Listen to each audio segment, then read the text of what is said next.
참 믿을 게 별로 없는 그런 세상입니다. 무엇인가 믿고 평안하게 살기를 원하지만은 믿을 수 없는 일들이 끊임없이 일어나고 있다는 것이죠. 많은 사람들이 진짜처럼 이건 진실하다 하고서는 온 세상에 큰 소리로 떠들고 사과하라, 그만둬라 하면서 야단을 칩니다. 그 나중에 보니까 그게 다 거짓말이에요.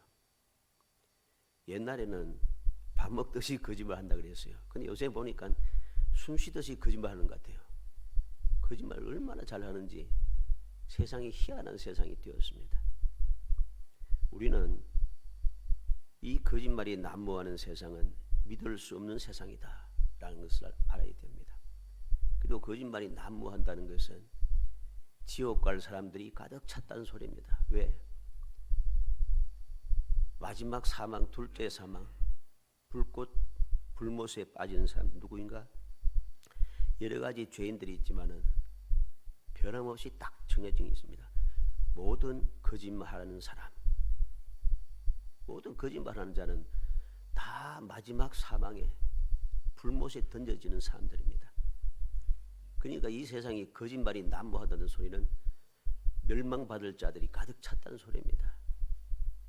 근데 희한하게도 오늘날 많은 사람들이 그 거짓말하는 사람들을 너무 좋아한다는 거죠. 그들과 함께 그들과 동조하면서 살아간다는 것이 이게 문제입니다. 이렇게 거짓말이 난무하는 세상에 어떻게 하면 우리가 믿음 가운데 무엇이든지 절대적으로 믿을 수 있는, 근심 걱정 없고 두려워하지 않을 수 있는, 혹시 잘못되지 않을까 하는 이러한 답답한 마음, 어떻게 보면 절망적인 마음이 없어진 그러한 온전한 믿음의 삶을 살 수 있을까? 주님께서 말씀하십니다. 25절에 내가 아직 너희와 함께 있어서 이 말을 너희에게 하였거니와. 29절에 이제 일어나기 전에 너희에게 말한 것은 일이 일어날 때에 너희로 믿게 하려 함이라. 주님께서 너희와 지금 함께해서 말을 한다. 내가 왜 이 말을 하는가? 일이 일어나기 전에 하는 이 말을 하는 이유는 너희로 믿게 하려 함이라. 우리는 세상을 보면 참 묘한 세상입니다. 간혹 가다 보면 이제 무슨 큰일이 생기고 또 정권이 바뀌고 하면은 꼭 바뀌고 나서 난 다음에 하는 이야기가 있습니다. 어떤 유명한 점쟁이가, 유명한 법사가, 유명한 누구가 하면서는 예언을 했는데 내가 예언한 대로 되었다. 뭐 이런 식으로 이야기가 막 나옵니다. 이건 믿을 수 없는 이야기예요. 일 다 끝나고 난 다음에 말하는 거야. 누구나 다 할 수 있습니다. 근데 예수님께서는 그렇게 하지 않으시고 일이 일어나기 전에 주님께서 지금 함께 하시면서 말씀하신다는 것입니다. 왜 미리 말씀하시는가? 일이 일어날 때에 믿게 하려 함이라. 사랑하는 성도 여러분, 우리는 주님께서 우리에게 말씀하시는 이 말씀을 마음에 새겨야 됩니다. 내가 무엇을 믿을 것인가? 이 세상을 살아가면서 내가 누구의 말을 믿을 것인가? 세상 사람들은 뭐 말할 필요가 없어요. 우리가 그들과 우리는 수준이 다르고 위치가 다른 사람이기 때문에 믿음의 사람인 우리가 어떠한 말을 믿을 것인가? 이게 중요한 것입니다. 믿음의 사람들은 아무리 세상이 믿을 수 있다 해도 세상을 믿어서는 안 되는 겁니다. 아무리 교회가 타락하고 믿음의 사람들이 개차반 같아도 세상 사람들을 믿고 그들과 함께해서는 절대로 안 되는 겁니다. 왜? 기본이 잘못되었기 때문이에요. 예수님께서는 또 말씀을 통해서 교회 안에 있다고 내가 믿는다고 한다고 해서 다 믿는 자가 아니라고 주님 분명히 말씀했습니다. 내가 주의 이름으로 선지자 노릇하고 병도 고치고 귀신도 쫓아내고 했습니다. 내가 주의 말씀도 듣고요. 주님 뭐라고 했습니까? 물러가라 합니다. 내가 너희를 도무지 알지 못한다고, 불법을 행하는 자라고 주님께서 분명히 말씀하셨습니다. 무슨 말입니까? 교회를 보고 사람을 보고 믿을 수 없다. 이건 어리석은 사람들이 하는 이야기입니다. 우리가 왜 교회 다니고 예배를 드리고 왜 예수를 믿는 것입니까? 세상에 믿을 수 있는 것이 없기 때문에, 주님을 믿음으로 말미암아 주님 약속하신 말씀을 확실히 믿을 수 있기 때문에 그 말씀대로 살아가서 그 말씀대로 약속하신 대로 은혜를 누리며 험한 세상에서 보호를 받고 선한 길로 인도를 받으며 문제를 해결받고 주님의 평안을 누리고 이 세상을 이겨내며 영원한 복을 받아 누리기 위하여 우리가 예수를 믿고 신앙생활을 하는 것입니다.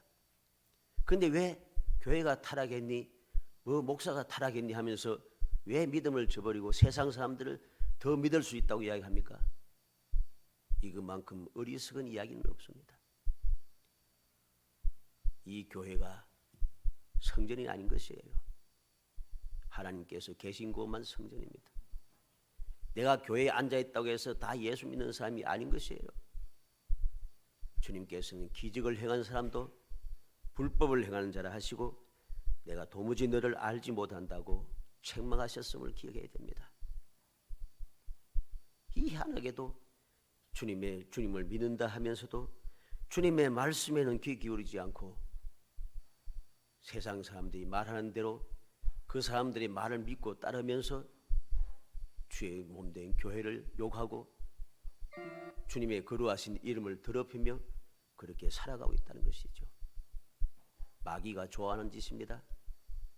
절대로 그러한 행동을 해서는 안 된다는 사실을 명심해야 됩니다. 세상 사람들은 다 지나고 나서 엉뚱한 소리 하지만은 진짜처럼 이야기하지만은 지나고 보면 다 거짓말이에요.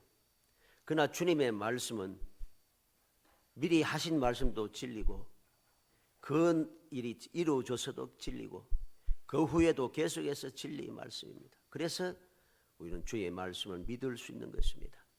그래서 우리는 성경 말씀을 오늘도 읽고 묵상하며 말씀대로 살기 위하여 힘쓰고 애쓰는 것이죠. 오늘 말씀을 통해서 믿게 하려 함이라 하는 제목을 가지고 무엇을 믿게 하려 하시려고 주님께서 미리 말씀하셨는가? 내용은 뻔하게 잘 알 수 있는 내용입니다. 살피면서 여러 가지 믿을 수 없는 거짓말이 난무하는 세상에 영원 불변하고 절대로 바뀌지 않는 반드시 이루어지는 주님의 능력의 말씀을 마음에 새겨서 항상 그 이 말씀을 믿고 우리가 이 믿음으로 행함으로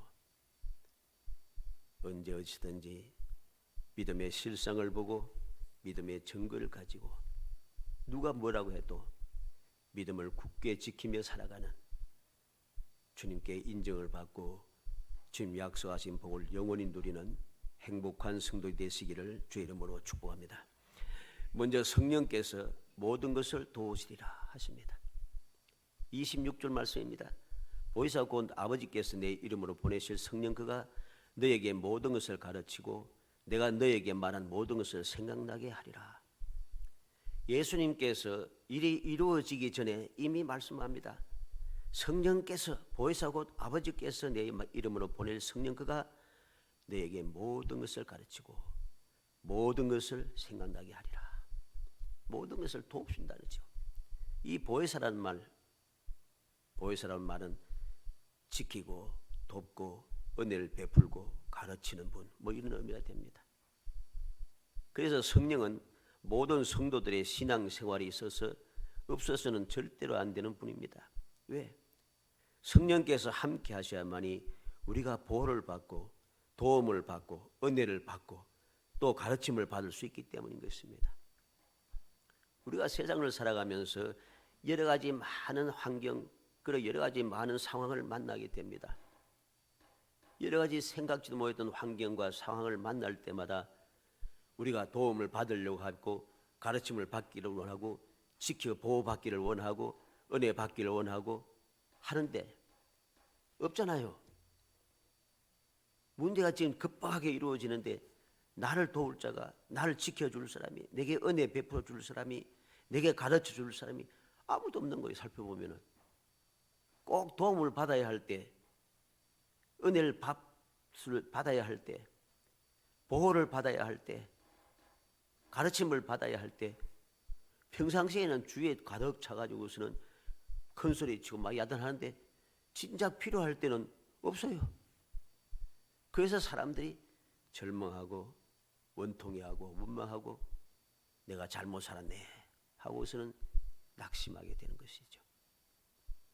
그런데 주님께서는 분명히 말씀합니다.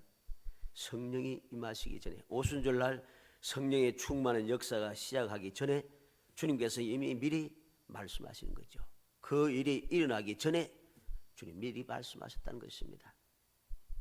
요한복음 15장 26절에 내가 아버지께로부터 너에게 보낼 보혜사 곧 아버지께로부터 나오시는 진리의 성령이 오실 때 그가 나를 증언하실 것이요.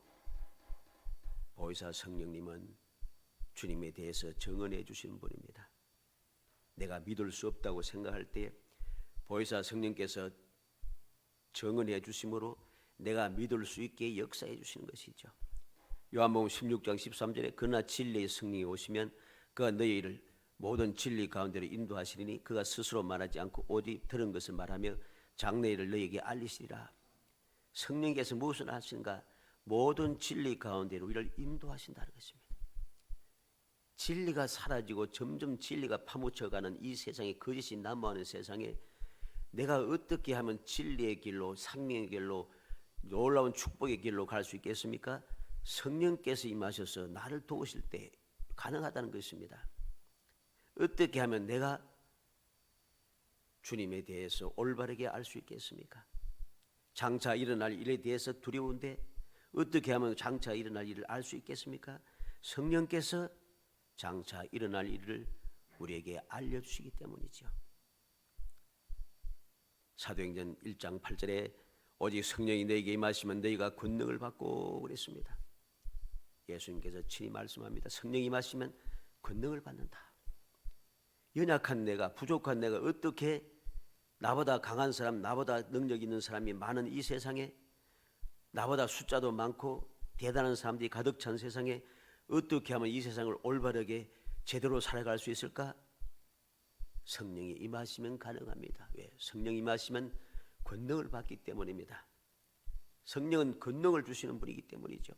사도행전 2장 4절에 그들이 다 성령의 충만을 받고 성령이 말하게 하심을 따라 다른 언어들로 말하기를 시작하니라. 내가 할 말을 하지 못하고 내가 저 사람들과 통할 수 있는 그러한 언어 능력도 없는데 어떻게 할 수 있을까? 성령께서 하신다는 것입니다. 사도행전 8장 39절에 둘이 물에서 올라올새 주의 영이 빌립을 이끌어 간지라 내시는 기쁘게 길을 가므로 그를 다시 보지 못하니라. 성령께서 능력을 행하시는데 빌립을 이끌어 가셨습니다. 멀리 있는 가사에 나타났다는 사실을 우리는 성경을 통해서 알게 되죠. 성령의 능력이 놀랍다는 것입니다. 로마서 8장 26절 이와 같이 성령도 우리 연약함을 도우시나니 우리는 마땅히 기도할 바를 알지 못하나 오직 성령이 말할 수 없는 탄식으로 우리 위하여 친히 간구하시느니라. 성령께서 우리의 연약함을 도우신다 합니다. 내 연약함은 두려워할 게 없어요. 내가 지식으로 연약하고 힘도 연약하고 내가 도움 받을 수 있는 것, 재물이라든가 모든 재능이라든가 모든 것이 부족하고 연약해도 성령께서 부족한 우리, 연약한 우리를 돕기 위해서 오신 분이기 때문에 두려워할 것이 없어요. 그래서 바울 사도는 그렇게 스스로 연약함을 깨닫고 간절히 3번씩이나 기도해도 육신의 연약함은 사라지지 않았지만은 오히려 주님의 말씀을 듣고서 기뻐하고 절구했습니다. 내 연약함을 자랑한다고 그는 고백했습니다. 왜?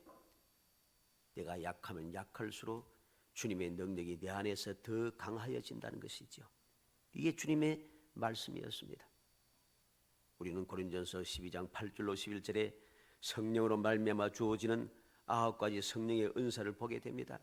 갈라디아 5장 22절로 23절에 성령의 열매 우리에게 들려주고 있습니다. 어떻게 하면 우리 이 험악한 세상에 하나님께서 주시는 은사를 받아 누리며 살 수 있는가? 이 은사는 놀라운 능력입니다. 지혜의 말씀, 지식의 말씀, 믿음, 병 고치는 은사, 능력, 행함, 예언, 영들, 불변함, 방언 통역함, 이 놀라운 능력들, 세상에서는 없는, 세상엔 그 누구도 누릴 수 없는 이 능력을 성령께서 우리에게 주신다는 것이죠. 성령의 열매가 무엇입니까? 사랑과 희락과 화평과 오래 참음과 자비와 양성과 충성과 온유와 절제라고 했습니다. 이 모든 것은 세상이 내게 주지 못합니다. 내가 열심히 연습하고 내가 열심히 노력한다고 해서 이 성령의 열매가 맺어지는 것은 아닙니다. 우리가 알듯이 세상은 사랑에 대해서 많이 이야기하지만은 세월이 지나면 지날수록 사랑이 이상하게 변질되어서 사랑이 이상하게 됩니다. 희한하잖아요. 요즘요. 희락, 기쁨이라는 소리지요. 오늘날도 이 희락이라 하는 것이 이상하게 변질되었습니다. 화평, 사람들이 평화로운 세상이라고 이야기하지만은 우리가 살고 있는 세상에 정말 화평이 넘칩니까? 끊임없이 싸우고 다투고 끊임없이 야단들 납니다. 지금도 싸우지 않습니까? 오래 참음, 사람들이 인내하지 못합니다. 점점 인내하는 사람들이 점점 사라지기 시작합니다. 자비와 양선, 그리고 충성과 온유와 절제, 온란 이런 것을 찾아보려고 해도 찾아보기가 힘든 세상이 되었습니다. 세상에는 없는 거예요. 세월이 흐르면 흐를수록 이것은 점점 더 희한하게 사라지게 되어 있어요. 그럼 어디에 있는가? 오직 성령께서 우리와 함께 하실 때 가능한 것입니다. 이 모든 성령의 은사, 성령의 열매는 우리가 이 세상을 살아가는데 평안을 누리게 하고 행복한 삶을 살게 하는 방법인 것을, 비법인 것을 우리는 명심해야 됩니다. 두 번째로 무엇을 믿게 하는가? 평안을 주노라 그랬습니다. 27절 28절에 평안을 너희에게 끼치노니 곧 나의 평안을 너희에게 주노라. 내가 너희에게 주는 것은 세상이 주는 것과 같지 아니하니라. 너희는 마음에 근심하지도 말고 두려워하지도 말라. 내가 갔다가 너희에게로 온다 하는 말을 너희가 들었나니 나를 사랑하였더라면 내가 아버지께로 감을 기뻐하였으리라. 아버지는 나보다 크심이라. 주님께서 평안을 주신다 합니다. 주님의 평안을 주신다 합니다.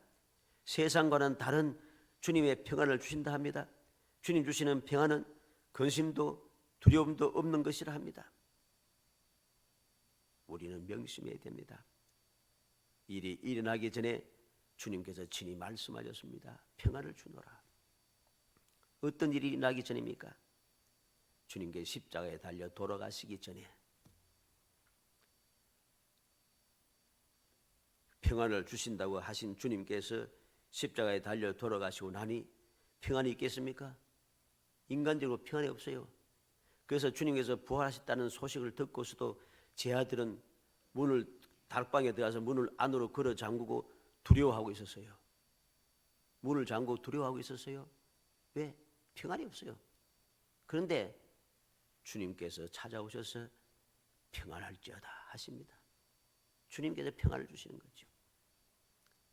일이 일어나기 전에 미리 말씀하셔서 일이 일어났을 때 위로 믿게 하기 위해서 세상에 주는 건 다른 평안을 너에게 주신다고 주님께서 말씀하시고 약속하신 것이죠. 주님 주시는 평안은 어떠한 평안입니까? 어디에서나 누릴 수 있는 평안입니다. 우리는 다니엘서 3장 25절에 다니엘의 세 친구가 어디에서 평안을 누립니까? 칠배나 뜨거운 풀무불 속에서, 요즘 말로 하면은 용광로 속이죠. 용광로 속에서 평안을 누립니다.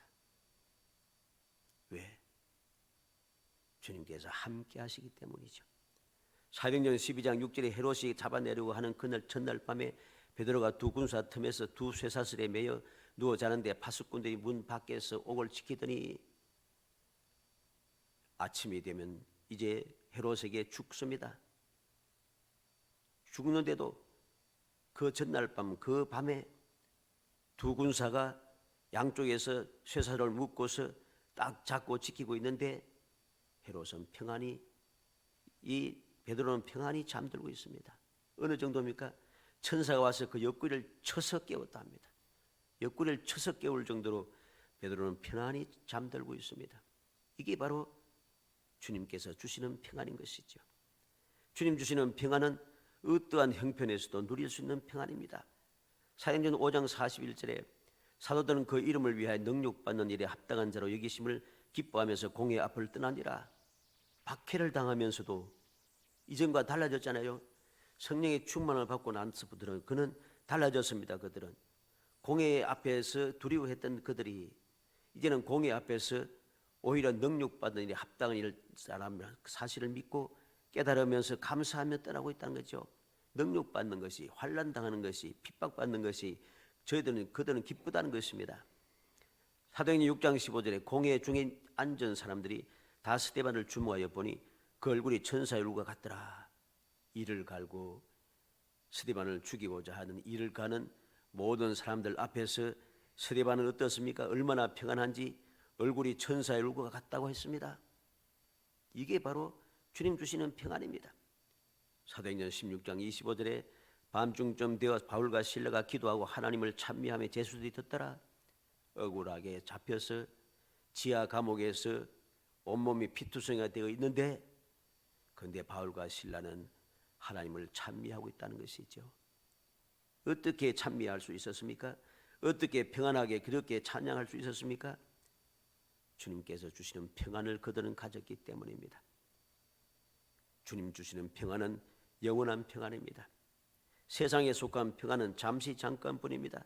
벼라막측에서 언제 어떻게 사라질지 모릅니다. 그러나 주님 주시는 평안은 영원불변한 것이지요. 왜 영원불변하겠습니까? 요한복음 16장 33절에 이것을 너에게 이르면 너희로 내 안에서 평안을 누리게 하려 함이라. 세상에서는 너희가 환난을 당하나 담대하라. 내가 세상을 이겼노라.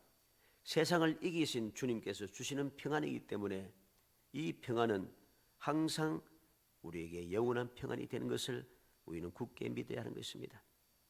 이 놀라운 사실을 다윗은 이미 알고 있었습니다. 그래서 시편 131편 2절에 실로 내가 내 영혼으로 고요하고 평온하게 하기를 젖된 아이가 그의 어머니 품에 있음 같게 하였나니 내 영혼이 젖된 아이와 같도다. 내 영혼이 고요하고 평안하게 하기를. 얼마나 평안하고 고요한지 아이가 어머니 품에 있음 같게 했다. 아이가 어머니 품속에 있던 것처럼 그렇게 평안하다는 것입니다. 이게 바로 주를 믿는 믿음의 사람들의 평안인 것입니다. 주님 주시는 평안이고 주님 주시는 평안을 가진 사람들이 세상을 살아가는 모습인 것을 우리는 다시 한번 명심해야 됩니다. 마지막으로 세상이 알게 함이라. 31절에 오직 내가 아버지를 사랑한 것과 아버지께서 명하신 대로 행하는 것을 세상이 알게 하려 함이로라. 일어나라 여기를 떠나자 하시니라. 주님께서 말씀합니다. 세상이 알게 하려 함이로라. 무엇을? 내가 아버지를 사랑하는 것, 아버지께서 명하신 대로 행하는 것. 주님께서 아버지를 사랑하고 하나님 아버지께서 명하신 대로 행하였다는 것입니다. 이걸 알게 하기 위해서 주님께서 이것을 알게 하기 위해서 이것을 미리 알게 하시기 왜 믿게 하기 위해서입니다. 이제 주님께서 세상 사람들은 뭐라고 생각했습니까? 모든 대제사장들과 장로들과 그 공회원들, 유대인들, 바리새인들은 기뻐하고 즐거워했습니다. 왜? 우리가 이겼다는 것이죠. 예수님을 십자가에 못 박아 죽였다는 것입니다. 그런데 십자가에 못 박아 죽여서 승리한 줄 알았더니 오히려 주님은 부활하시더라는 거죠. 부활하신 주님은 구름 타고 하늘에 올라가시더라는 것입니다. 그래서 세상은 알게 된 것입니다.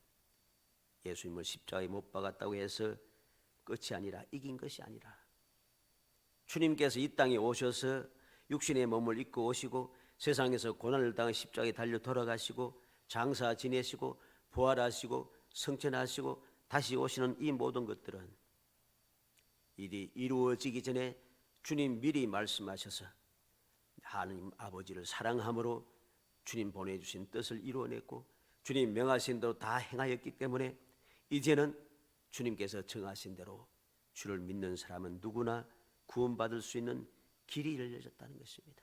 이게 사랑의 뜻이고 이것이 하나님께서 원하시는 뜻이었다는 것입니다. 이걸 세상이 알게 하기 위해서, 세상이 믿게 하기 위해서. 처음에는 몰랐는데 모든 일이 이루어지고 나서 보니 저게 하나님의 사랑이구나. 주님께서 나를 구원하시기 위해 저런 멸시와 천대와 수치를 당하셨구나. 감사 감격하지 않을 수가 없습니다. 기뻐하고 절구하지 않을 수가 없습니다. 주님을 믿고 따르지 않을 수가 없습니다. 주님 말씀을 믿으며 내가 기뻐하고 절구하지 않을 수 없습니다. 이게 바로 믿게 하기 위한 주님의 뜻이었다는 것, 사랑의 뜻이었음을 우리는 기억해야 하는 것입니다.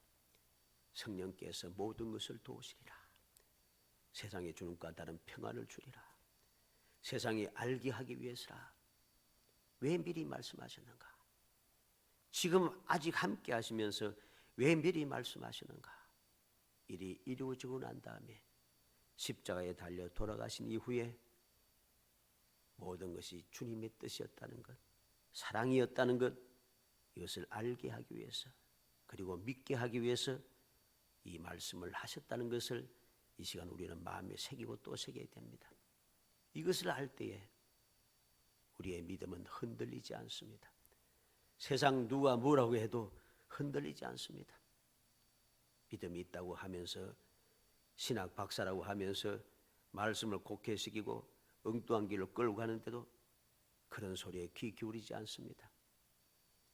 오직 주님의 말씀을 믿고 그 말씀대로 행하고 말씀대로 복을 누리며 말씀대로 승리하고 말씀대로 평안을 누리고 말씀대로 행복한 삶을 살아가는 것이죠. 이게 올바른 믿음의 사람들이 세상을 살아가는 방식인 것입니다. 요한복음 14장 6절에 예수께서 이르시되 내가 곧 길이요 진리요 생명이니 나로 말미암지 않고는 아버지께로 올 자가 없다고 주님 말씀합니다. 이 모든 일들이 왜 주님 미리 말씀하셔서 믿게 하기 위해서입니까? 왜 믿게 하려고 미리 말씀하셨습니까? 주님이 아니면 일이 안 되는 거예요. 주님 밖에는 다른 길이 없기 때문에, 주님 가르침 밖에는 다른 가르침이 없기 때문에, 주님의 길을 인도하시는 이 인도 말고는 다른 인도는 잘못되었기 때문입니다. 하나님께로 갈 수 있는 자가 죄 사함 받을 길이, 구원받을 방법이 주님 밖에는 없다는 것입니다. 그래서 주님께서 미리 말씀하셔서 우리로 하여금 일이 일어났을 때 믿게 하신 겁니다. 사도행전 4장 12절에 다른 이로서는 구원을 받을 수 없나니 천하 사람 중에 구원을 받을 만한 다른 이름을 우리에게 주신 일이 없음이라. 베드로 사도는 성령이 충만하여 모든 유대인들 앞에서 외칩니다. 우리는 아브라함의 자손이고 하나님의 백성이라, 우리는 구원받은 사람이라고 큰 소리 치면서 예수 믿는 자들을 죽이려고 애쓰는 그들에게 다른 이로서 예수 밖에는 구원의 길이 없음을 분명하게 외치고 또 외치는 것입니다. 그들은 아브라함의 자손이니까 우리는 구원받았다고 생각합니다. 그런데 주님은 아니라 하시는 것이죠. 디모데전서 2장 5절에 하나님은 한 분이시오 또 하나님과 사람 사이 중보자도 한 분이시니 그 사람이신 그리스도 예수라. 하나님과 사람 사이에 우리를 중보하셔서 우리를 도우시는 분이 누구겠습니까? 우리를 구원받게 하시고 우리를 대신하여 말씀하시는 분이 누구겠습니까? 오직 한 분, 예수 그리스도 한 분뿐이라는 것입니다. 간절히 소원하기는 우리 모든 성도들이 여러 가지로 혼란스럽고 끊임없이 변질이 되고 점점 사악해지는 이 세상에 영원 불변한 주님의 약속의 말씀을 마음에 새겨서 일이 일어나기 전에 미리 말씀하셔서 일이 일어나고 난 다음에 그때 주님께서 이렇게 말씀하셨구나 하는 말씀을 깨닫고 굳게 믿음으로 말씀대로 복을 받는, 영원히 복받는 성도 되기를 주의 이름으로 축복합니다. 우리는 성경을 말씀을 다시 한번 봐야 됩니다. 성경 말씀은 곁에 두고 날마다 읽고 묵상해야 됩니다. 왜? 성경 말씀은 앞으로 일어날 일들을 수백 년, 수천 년 전에 기록한 거예요. 일이 다 일어나고 난 다음에 기록한 게 아니고 일이 일어나기 전에 기록한 말씀이에요. 그렇기 때문에 우리는 이 말씀을 자꾸만 읽고 묵상하고 이 말씀대로 살기를 힘쓰고 애써야 됩니다. 그리할 때 말씀대로 뭘 누린 것이죠. 왜 미리 기록해 주셨는가? 믿게 하려 함이라. 모든 성도들이 주님의 이 말씀을 마음에 새겨서 언제 어디서든지 어떤 상황, 어떤 환경에서든지 내가 어떤 형편과 처지에 놓이든지 아무런 상관없이 주의 말씀을 굳게 믿고 그 말씀을 붙잡고 그 말씀대로 순종하며 살아가서 말씀하신 대로 성령의 도움을 받고 말씀하신 대로 주님의 평안을 누리고 말씀하신 대로 세상 사람들이 당당하게 말할 수 있는 정말 능력 있고 행복한 성도들이 되시기를 주의 이름으로 축복합니다. 은혜 감사합니다. 사랑하여 주셔서 택하여 주시고 택한 저희들로 하여금 주님의 은혜를 마음에 새기게 하심을 감사합니다.